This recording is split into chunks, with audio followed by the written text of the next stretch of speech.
All right, let's get going. So welcome to the Metis Group's monthly webcast now. And this time it's Strengthen Your Leadership Strategy with 360-degree feedback. For those of you who haven't been with us before, I'm Cindy Gave, the visionary, and I'm John Gave. I'm our integrator. Sometimes an implementer too. Titles here are fluid. But anyway, we are very happy to bring this one to you. It's one of our favorite topics, probably one of the most sophisticated tools that we use. For those of you who have not been with us before, a couple of housekeeping items. This is going to last about 30 to 40 minutes long, depending on the number of questions and things like that.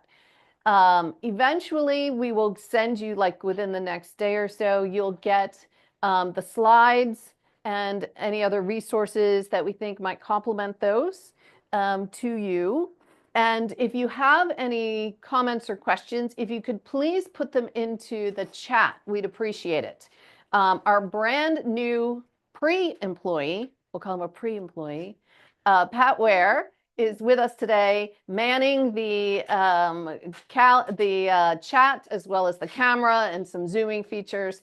And so we're happy to have him on board. And if you have any questions or comments to put in there, he will let us know when they are there. So anything else I forgot? No. All right, let's get rocking.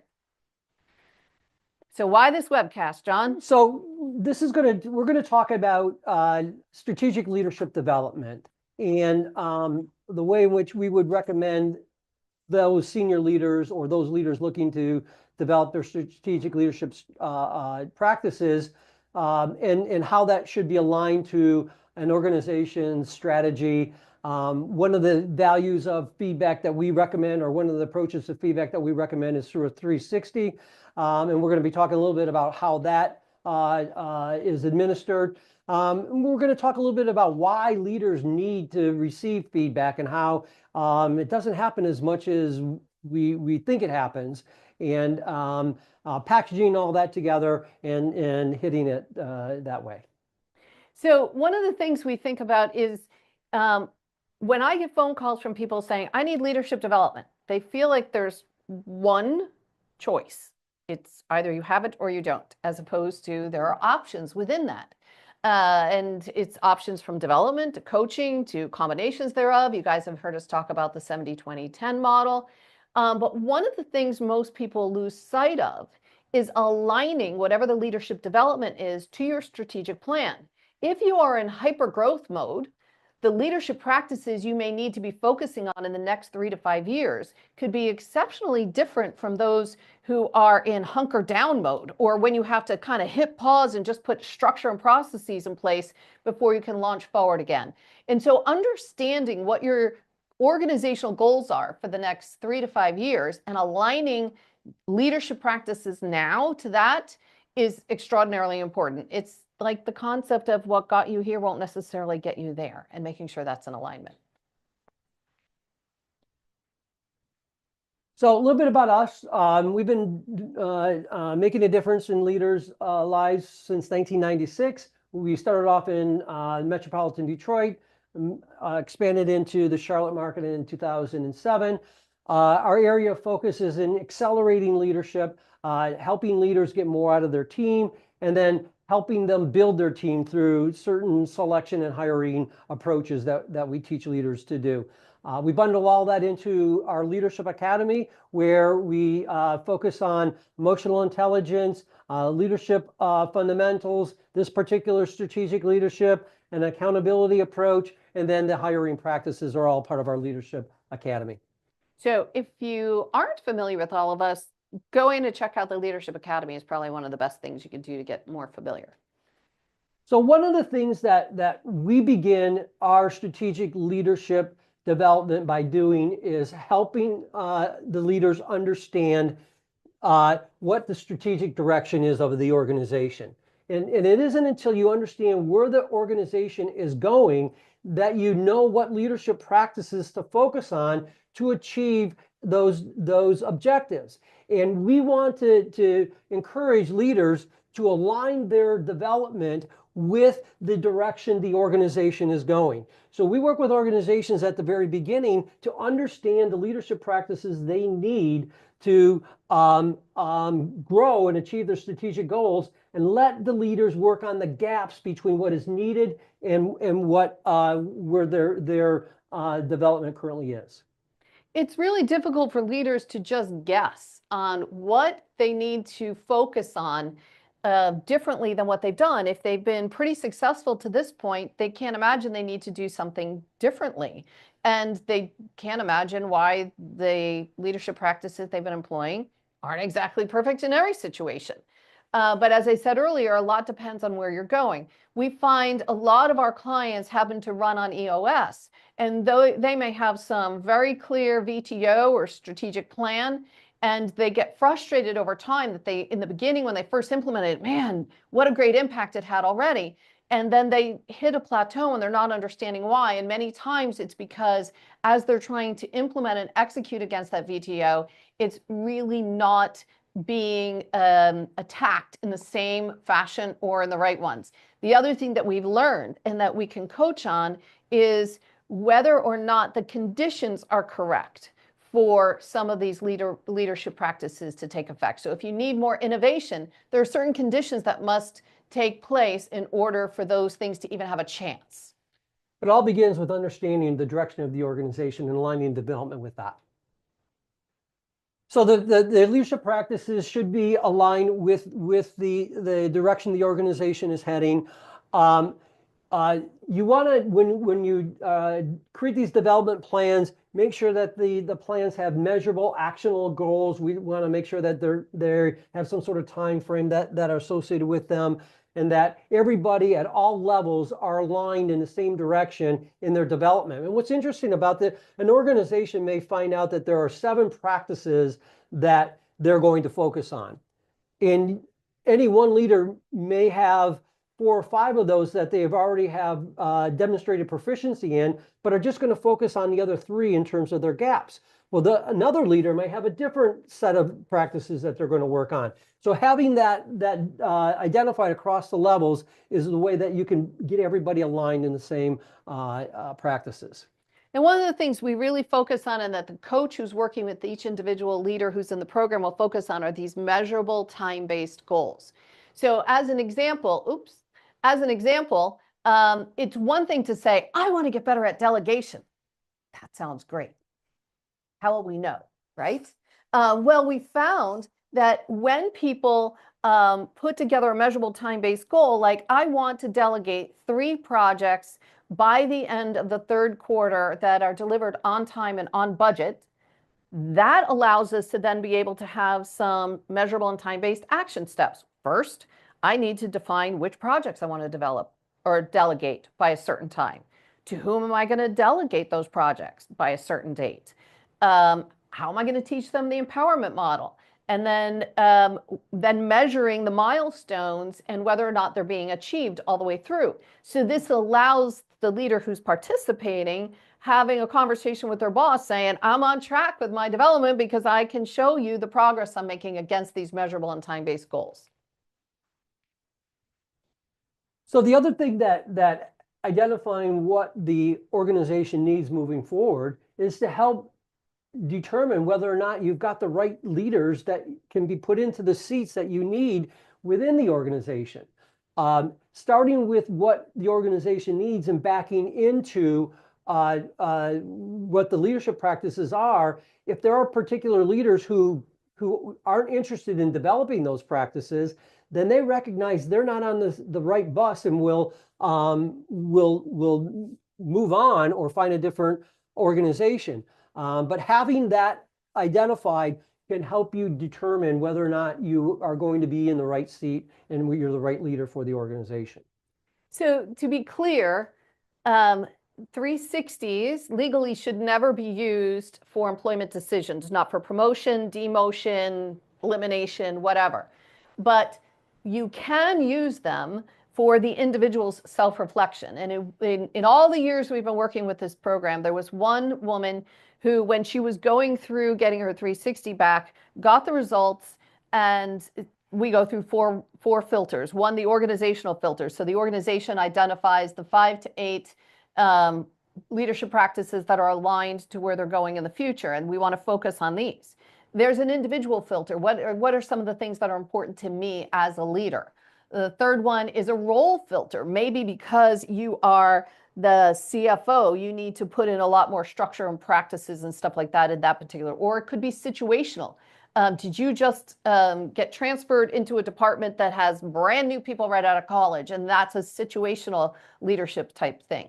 Well, when she was going through these, when it got to her individual filter, she stopped and put her pen down and looked at me and said, I'm on the wrong bus.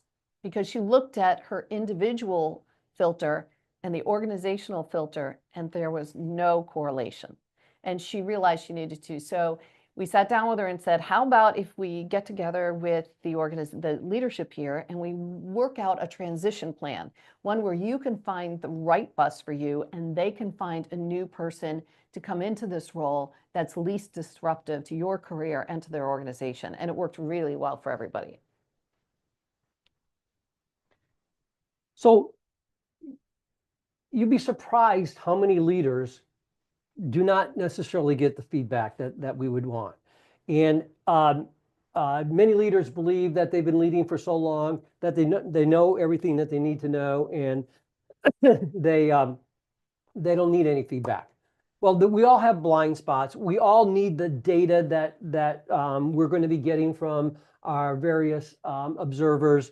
It's this feedback that is a neglected attribute that leaders are focused on nowadays. And we believe that this type of feedback should be given to leaders regularly, annually, maybe somewhat sooner. But the whole idea is that for us to grow, we need to understand what our blind spots are and grow and communicate and build trust as a result of that. Yeah, so one of our favorite stories that we think back on, one of our favorite people was a chief revenue officer of a CPG company who went through this, and I think he was about 62 years old, and he had about 2 or 3 years before he was planning to retire. And he got this 360 feedback for the first time, and when I met with him one-on-one, he could see the water filling up in his eyes. He didn't quite drop a tear, but it was really close. And he said to me, all my life, people made me think I walked on water. He said, I've been the rainmaker. I came in and I brought all this business into the company and I did all these other wonderful things. And I think they were afraid of messing with my mojo. So nobody gave any realistic feedback. So I just thought I did walk on water. And he got this feedback in about his leadership skills. And he was so choked up because he said, this is the greatest gift anybody could have given me. I just needed it 30 years ago. How different could I have been for all of the people I was leading over time? How much more could I have given them as an opportunity to grow and achieve things had I understood these things about myself and how I was being perceived? Not the way I intended to behave, but how I was being perceived by others. And I thought that was just such an amazing awareness from him. And he's like, but I've got like 3 years before I retire. And we said, but you still have 3 years before you retire and you can still do some great things. So one of the things that I was thinking when we were putting this together is how if a leader reflected on when was the last time they had gotten any quality feedback about the role that they're in.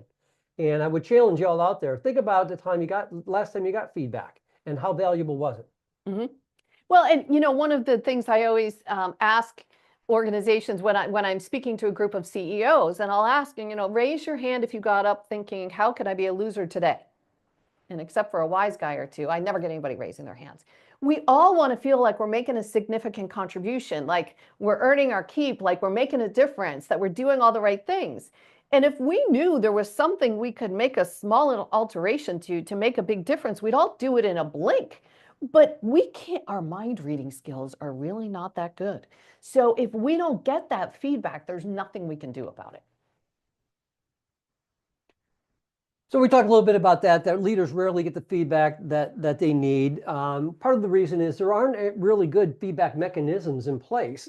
We recommend this particular type of 360 we're going to talk a little bit more about, but occasionally, whether it's a one-on-one, maybe a quarterly review, a performance, annual performance appraisal, there just isn't any real quality means by which leaders can get feedback nowadays.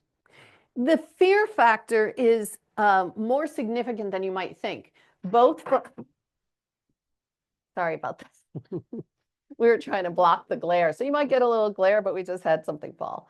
But anyway, a lot of people are fearful of giving the feedback for fear it's going to be blown out of proportion when they just want to give somebody something little that they can improve on. Others are afraid to receive the feedback for fear that they may not make the changes that are being looked at, or that somebody's going to be angry with them. And so approaching it with intention is really important. We've always said that people evaluate themselves based on their intention and others based on their behaviors. And so when someone is giving feedback, if you can share that intention, like, look, I just want you to be wildly successful, and I know your mind reading skills may not be the best, but this is what I was thinking about for this glare blocking mechanism. And then we can talk about different things that come up. So what is a leadership 360? What does it consist of, and why is it important? We recommend a different type of questionnaire. The value of the 360 in our mind is a function of how well the questionnaire is constructed. It needs to be anonymous, so the participants and the observers need to have some anonymity there. We recommend that you get impact from peers, as well as your boss and your direct reports. That's the 360, and yourself. That's what creates the 360. And it should be focused on what you can do to improve, not any kind of punitive result.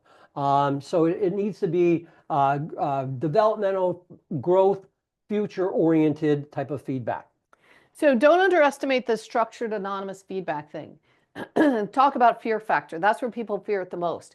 And there are some organizations who really believe that, oh, I can just go out to SurveyMonkey and I can create my own 360 on people. The challenge is most of those are what's called a Likert-based system. So on a scale of 1 to 5, how cooperative is John? Well, if I had a really good day with him yesterday, right? So it brings in all kinds of rater biases, like crazy. But also, if you want to make sure John likes you and you're afraid he's going to get the wrong idea, you can give him all 5s. Or if really made John mad, or he really made you mad, you can give him all 1s or whatever. And you tend to also have people migrate towards middle numbers. And so you're not really getting anything constructive.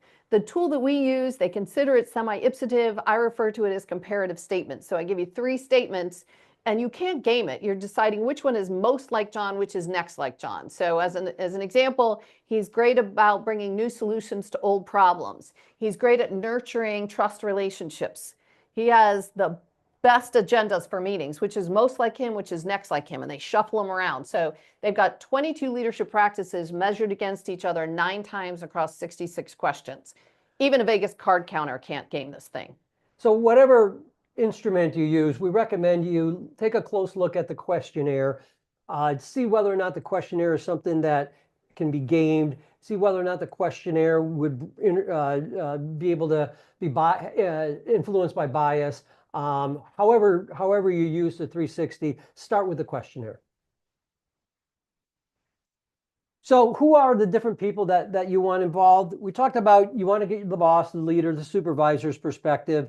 You'll be surprised how different the perspectives can be from peers, and then direct reports, and then obviously yourself. Those are the 4 parts of a 360. The leader, the peers, the direct reports, and the self.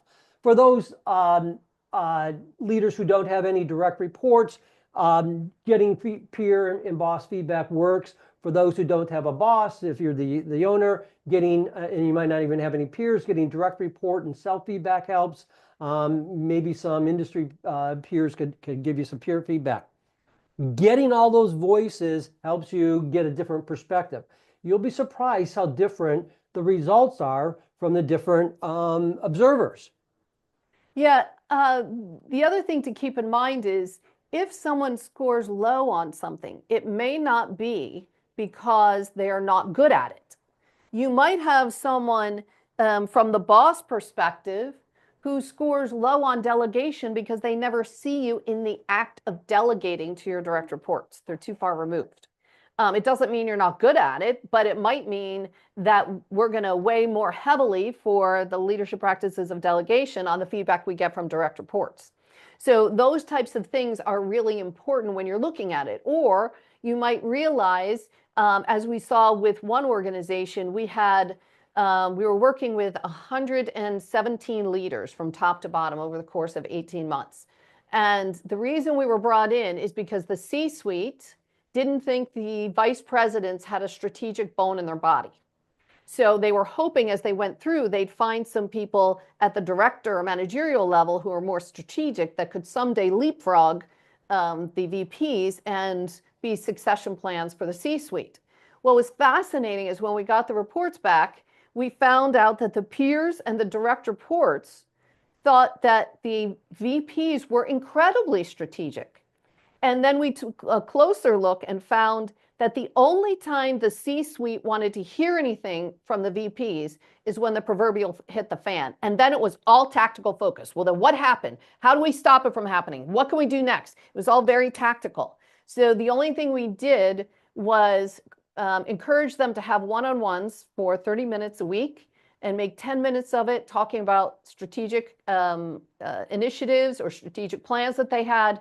And then 18 months later, when we reintroduced the 360, even the C-suite thought the VPs were incredibly strategic. So it was a matter of visibility of that particular practice, not whether or not someone was good at it.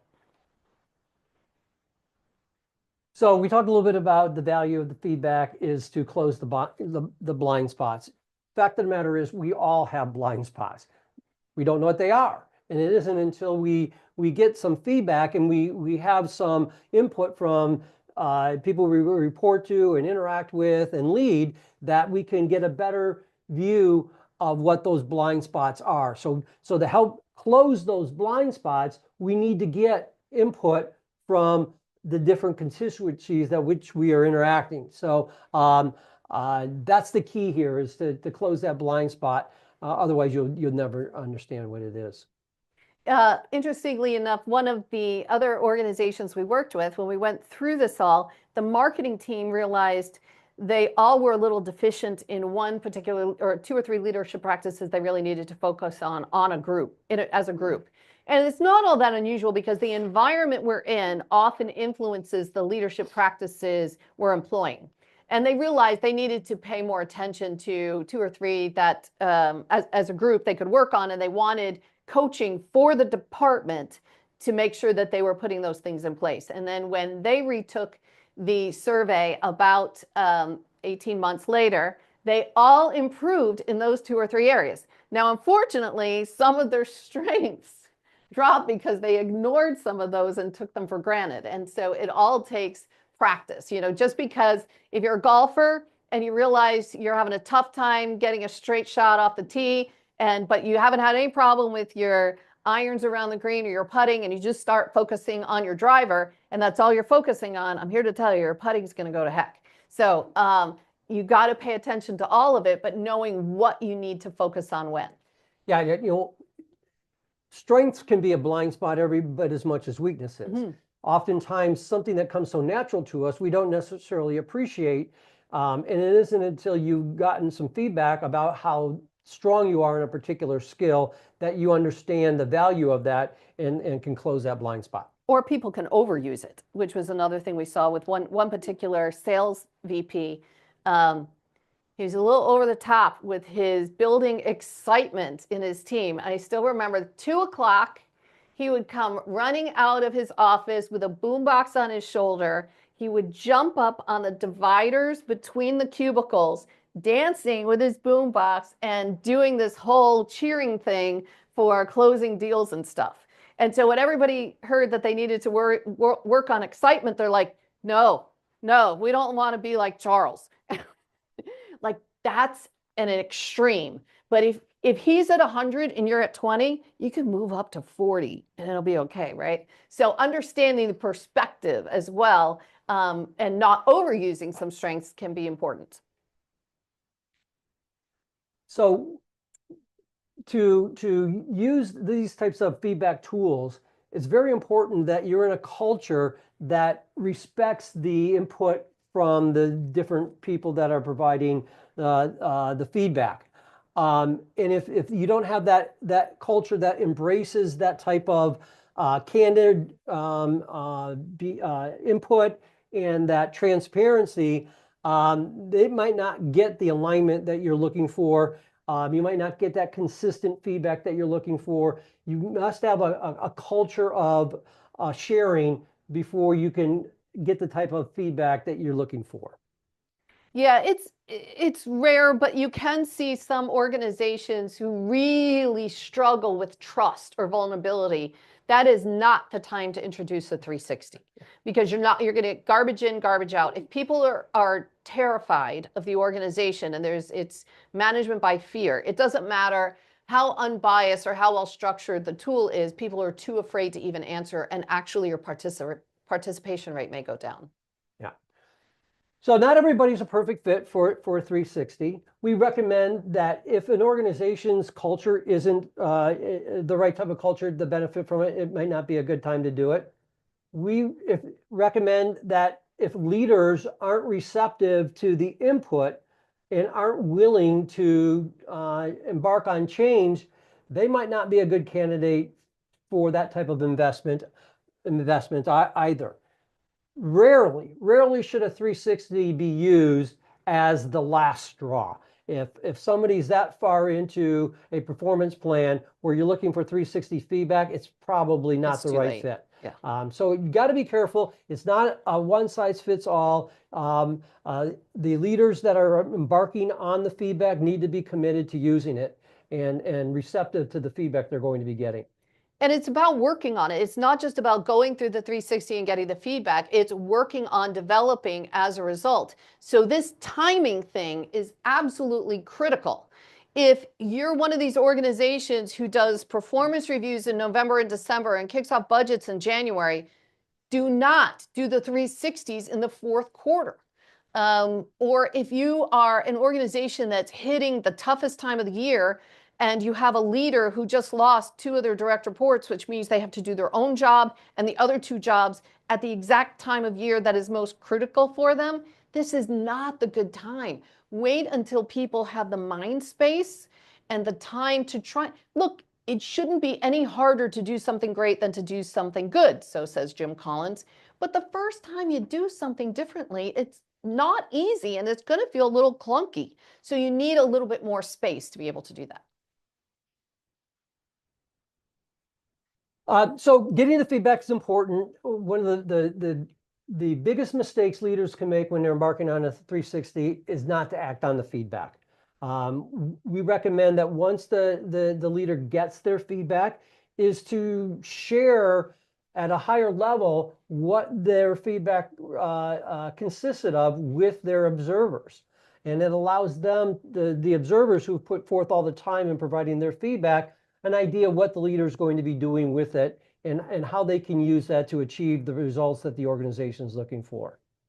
Yeah, and the debrief with an expert is really important because it's not just how well you do on each of the different leadership practices, but it's really about looking at themes and combinations. So as an example, we know if someone is really strong in production and really strong in feedback, but really poor in empathy, guess what kind of feedback people are getting all the time, right? It's going to be hard hitting and that's it. But if you are maybe, we also talk about a trifecta, the communication skills, which is the ability of setting expectations and being consistent, then delegating so that somebody can meet those expectations and giving feedback so they know how well they met those expectations. Well, sometimes we can see somebody good in delegation and feedback, but not in communication. So they're doing a dump and run. Here, work on this project. I'll tell you afterwards whether you got it right. but there's no expectations up front. So if you're going to John's point, tell somebody, hey, I really want to work on my communication. I really want to work on being clear about what my expectations are for a particular project when I hand it off to you. So if you're not getting all the information you need, knowing this is what you now have an obligation to ask me. And so your observers feel like they're part of the solution, and why wouldn't they want to give you support in that? Really, lovely time.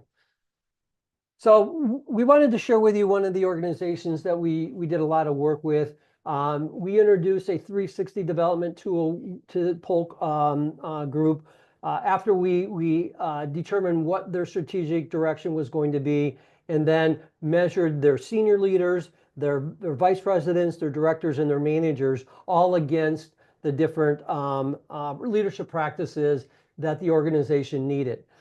It was interesting to see the difference in the various layers as to what leadership skills they had aligned with the organization and those that weren't. The other thing that was really interesting is when we talk about conditions that must exist in order for a particular leadership practice to have effect. And one of the ones they chose was they needed to be more innovative. These are the guys who really pretty much ran a lot of stats and information for the automotive industry.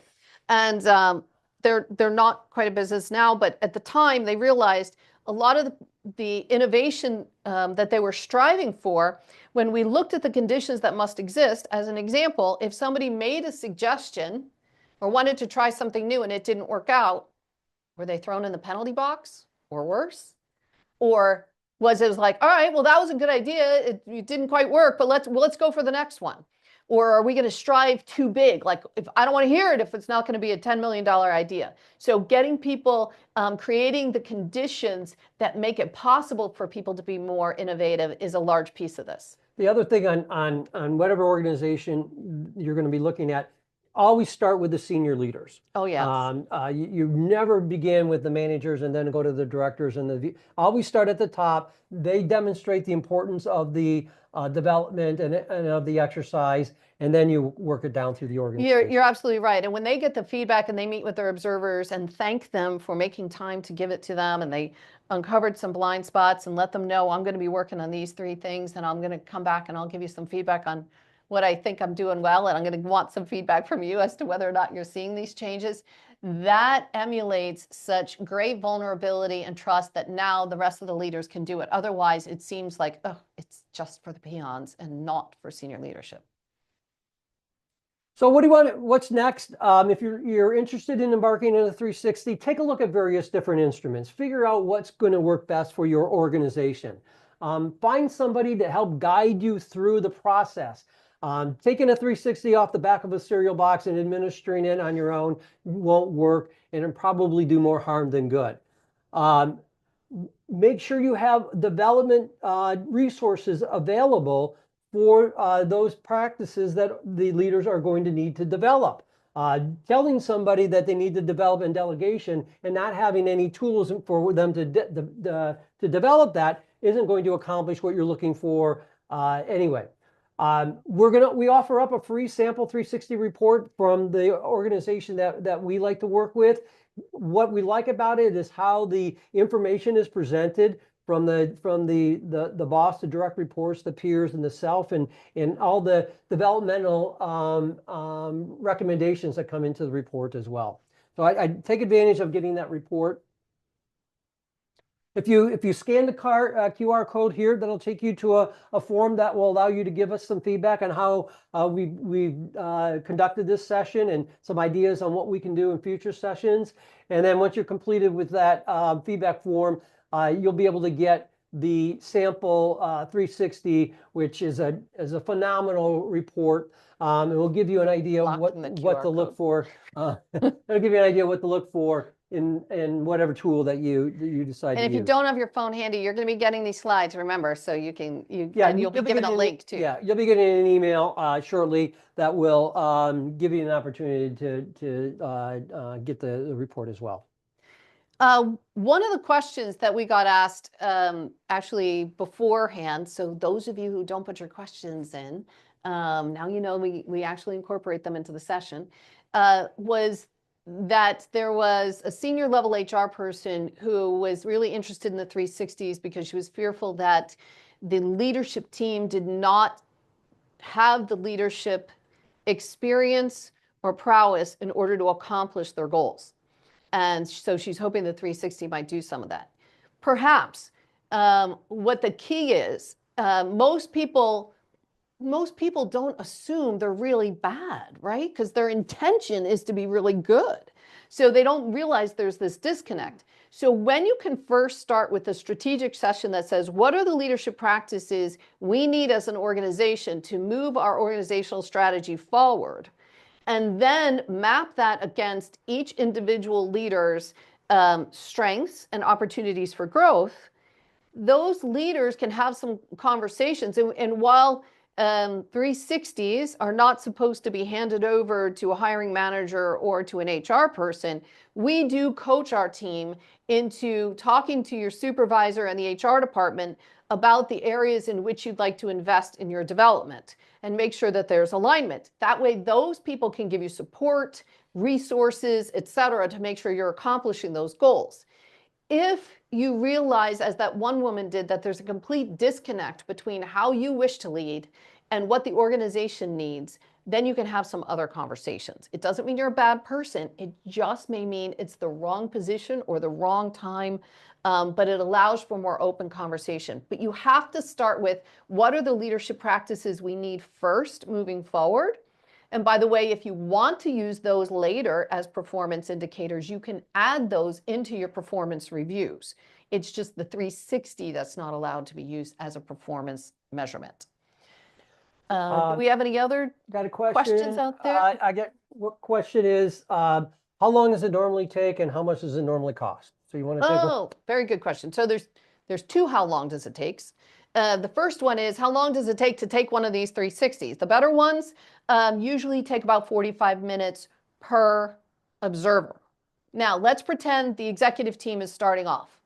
So the CEO needs to take it on him or herself, and then he has to complete it as the boss. He or she needs to complete it on all of their direct reports. Let's say they have 6. So that's 7. Those direct reports have to complete it on the boss, their 5 peers, that's 6, any of their direct reports who might be going on to it, and themselves. So what we usually say is, when you're looking at taking this on in an organization, start with the the executive team. And we spread out taking the assessments over the course of 2 or 3 weeks, at least including 2 weekends. Some people don't like to do it on the weekends. Some people only want to do it on the weekends. You got to give them time. And then it takes about a week to assemble all the information. There's workshops and one-on-one coaching that take about another 3 weeks to make happen. And sometimes you're ready to launch into the next level. Sometimes you need a month to 3 months break before you do it again, because you guys have to still do business. So how long it takes is really customized for each organization, but I would say each group, from beginning to end, after they've identified which leadership practices align with their strategic plan, but once they start going into the 360s, probably take a total of about 6 weeks from taking the assessments to doing the workshop and getting the feedback. Yeah, it's not just the time to fill out the questionnaire, though, too. It's No. the time spent in the workshop or in some sort of debrief session, reviewing the results and putting a development plan together as a part of that time. In terms of the cost, 360s vary. You can get them for 200. You get get it free for free version. You can get a free version. I'm sure you online. could probably have ChatGPT put one together for you for free. But typically, we've seen them anywhere from $3,000 to $10,000 per leader. That includes workshops and coaching and everything. Right. It's dangerous to do without coaching. Exactly. We were in our program, it's anywhere from $3,000 to $5,000 per leader, depending on the configuration of the workshop group. But again, the investment in leader is almost secondary to the time investment in filling out all the questionnaires, going through the workshop, doing the development gap, reviewing the progress. So don't let the cost of the instrument necessarily drive your investment consideration. There's a lot more to it. Yeah, the investment of time is big, but when you can start feeling the momentum, when everybody's leading on the same practices and Aligned with the aligned with the organization, organization, it's oh my key. gosh, you can see it immediately, and then it's easy for direct reports to transfer departments or to get promoted because everybody's working on the same things. It's amazing how quickly the momentum kicks in. Anything else, Pat? No? No? All right. All right. So we want to remind you Don't all. forget our upcoming webcast. The next one is on EQ for high potentials. This emotional intelligence thing is really taking a stronghold. It is so critical in the workplace these days, from individual contributors up through senior leaders. We're excited to do that one, and we'll try really hard to keep that one to 40 minutes. The empowerment model is one of our favorite delegation techniques when you're delegating projects without losing track of budget or time. And we'll talk about how to turn the job scorecard into performance acceleration tracker in August, and then an effective hiring process in September. So if you have any other questions or thoughts, you know how to get a hold of us. You'll get an email with the recording and the slides and links to other materials, if not today, tomorrow. Thanks. Thanks. Have a great day.